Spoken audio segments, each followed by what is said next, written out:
Во немоќта да се справат со проблемите на граѓаните, меѓу кои и овој со загадувањето на воздухот во Битола, ВМРО-ДПМНЕ продолжува со нивната веќе видена практика. Наместо вистински демант, зашто немаат аргументи, тие грубо и дрско навредуваат се што не размислува како нив.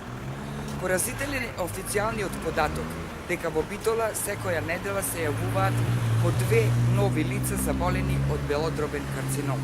Тоа се околу 100 луѓе годишно.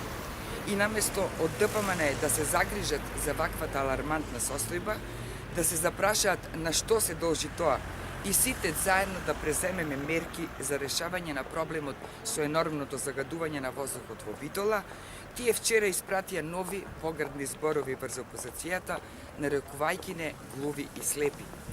Ние некако и ќе им простиме, бидејќи знаеме кој е нивниот капацитет и интелектуален склоп, но сигурно нема да им простат лицата со хендикеп, со кои судбината сурово се поиграла и навистина се глуви и слепи.